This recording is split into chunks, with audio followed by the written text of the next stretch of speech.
चलिए स्टूडेंट्स आगे कंटिन्यू करते हैं। लास्ट वीडियो जो स्ट्रिंग स्लाइसेस हमने पढ़ी है उसका लिंक हमने डिस्क्रिप्शन में दे दिया है स्टूडेंट्स। आप यदि स्किप हुआ है तो वहाँ से देखकर उसे समझ सकते हैं। लास्ट वीडियो में बच्चों हमने इस एग्जाम्पल तक कर लिया था str1 जिसमें कि 2 का स्टेपिंग दिया था। इसमें बच्चों नेगेटिव इंडेक्सिंग आगे आ रही है। इससे पहले मैं आपको इस एग्जाम्पल को और थोड़ा सा क्लियर करना चाहूँगा। इसमें देखिए बच्चों 5th पोजीशन से स्टार्ट करने के लिए बोला गया है और कहाँ तक बोला गया है कि इसको 2nd पोजीशन तक जाए। और यहाँ पर देखिए स्टेपिंग वैल्यू है -1। जब स्टेप वैल्यू -1 लिखी जाती है इसका मतलब आप रिवर्स स्ट्रिंग को रिवर्स कंसिडर करना चाहते हैं।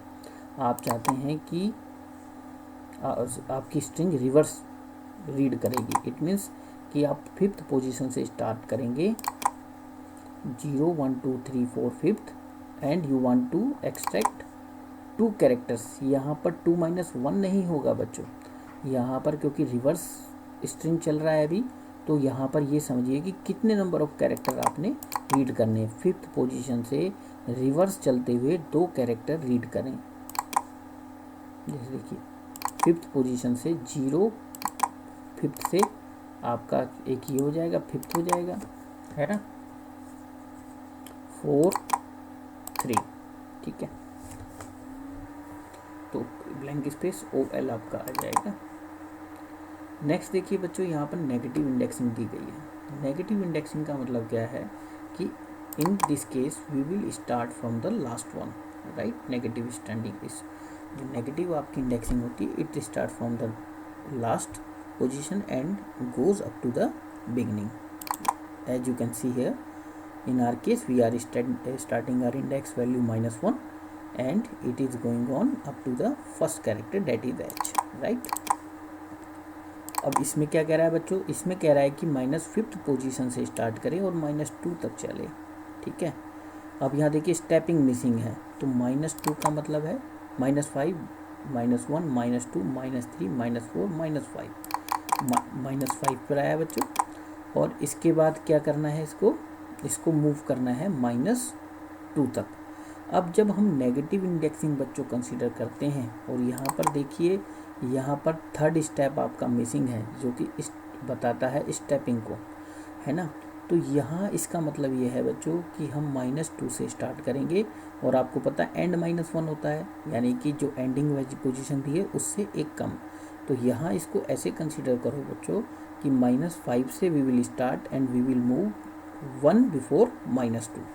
तो देखिए -4 5 को रीड करेगा, -4 को करेगा, -3 को करेगा एंड इट विल लीव -2 को छोड़ देगा ये, ठीक है।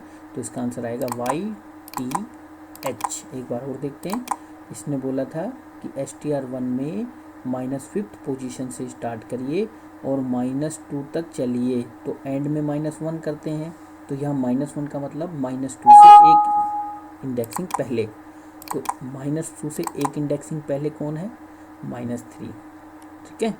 तो यहाँ पर देखिए इसकी डायरेक्शन देखिए इस बार, हालांकि नेगेटिव इंडेक्सिंग चल रहा है लेकिन ये चल कैसे रहा है, ये अपना स्ट्रेट फॉरवर्ड चल रहा है जैसे पॉजिटिव इंडेक्सिंग में चलते हैं। -4 फिर -5 -4 -3, ठीक है, -2 तक जाना है, तो -2 से एक पहले दैट इज -3, तो -5 -4 -3 इन 3 प्लेस वैल्यू की वैल्यू को पिकअप कर लेगा Y T और H। इसके बाद देखिए बच्चों नेक्स्ट, इस बार ये तुमने कर लिया था, ये देखिए इस बार ये कह रहा है -2 से स्टार्ट करे और -5 तक चले और -1 स्टेपिंग देखिए -1 दिया है। मैंने बोला था जब यह -1 होता है तो इसका मतलब होता है बच्चों आपका रिवर्स, ठीक है, ये रिवर्स चलेगा, मतलब अब उसी डायरेक्शन में चलेगा जिस डायरेक्शन में आपकी ये नेगेटिव इंडेक्सिंग चल रही है। तो -2 से स्टार्ट करेगा, -2 -3 -4, ठीक है, -2 -3 -4, तो आएगा आपका OTH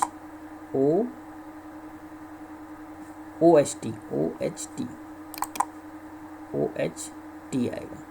मैंने आपको भी बताया था नेगेटिव के केस में जब हम नेगेटिव इंडेक्सिंग दी होती है एंड में, तो -5 का मतलब है -5 से एक पहले, -5 से एक पहले कौन सी इंडेक्सिंग होगी आपकी, -4 होगी, ठीक है। तो ये एच टी यहाँ तक रीड करेगा बच्चों, ठीक है। और -1 था इसलिए ये उसी डायरेक्शन में चलेगा जैसे रिवर्स चलता है ये ओरिजिनल में, तो इसी डायरेक्शन में मूव करेगा से। जब ये -1 स्किप होता है तो आपका ये स्ट्रेट फॉरवर्ड जैसे पॉजिटिव इंडेक्सिंग को जो रीड करता है उस डायरेक्शन में जाता है, जब जहाँ तक आपने दिया है, जैसे -2 से -5 से -2 तक, -2 से एक पहले यानी कि -3, ठीक है। वैसे भी आप समझ सकते हैं, ठीक है। -2 प्लस -2 -1 दैट इज -3, राइट। एक लेस करेंगे तो भी। अब आइए आप नेक्स्ट वन दैट इज जिसमें कि स्टेपिंग 2 की गई है, -2 से मूव करेगा -5 के लिए, है ना। ओ और एक एक स्टेपिंग करेगा। देखिए सिंगल होता -1 तो सेम डायरेक्शन में मूव करता, और रिवर्स में मतलब, और यहाँ स्टेपिंग -2 किया है यानी कि एक छोड़कर एक आपको प्रिंट करेगा, ठीक है। तो ये स्टार्ट करेगा -2 से, -2 देन -4, ठीक है। तो -4 के बाद नेक्स्ट होना चाहिए -6, लेकिन इसने क्या कंडीशन दी है हमको कि ये -5 तक ही जाएगा, राइट। तो -5 से एक कम हो गया आपका 4, ये 4 तक ही रीड करेगा आपको, ठीक है बच्चों। तो इसका आंसर आएगा O एंड देन एक स्किप करके T। तो बच्चों ये हमने कुछ स्ट्रिंग स्लाइसेस पढ़ा, ये बहुत इंपॉर्टेंट टॉपिक है स्टूडेंट्स। थोड़ा आपको पढ़ना पड़ेगा, थोड़े एग्जाम्पल प्रैक्टिस करने पड़ेंगे जो कि इस चैप्टर के लास्ट में दिए गए हैं आपको, क्योंकि स्टूडेंट्स इस पर एग्जाम में क्वेश्चन ज़रूर आता है आपके बोर्ड में।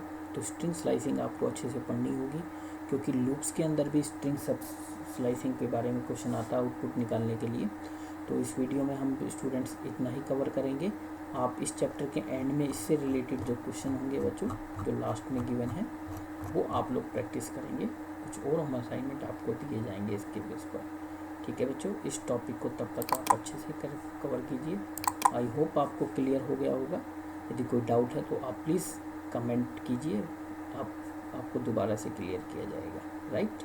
यदि आपको समझ में नहीं आता है तो वैसे क्लियर हो जाएगा, क्योंकि आपने 11th क्लास में भी पढ़ा है। थोड़े एग्जाम्पल प्रैक्टिस करेंगे, जैसे अभी एक एग्जाम्पल ये हमने पढ़ा, ऐसे कुछ और एग्जाम्पल आप प्रैक्टिस करेंगे तो आपको क्लियर हो जाएगा। ओके स्टूडेंट्स, आप तब तक स्ट्रिंग स्लाइसेस कवर कीजिए। आगे का टॉपिक फिर हम नेक्स्ट वीडियो में कंटिन्यू करेंगे। Okay, till then thank you.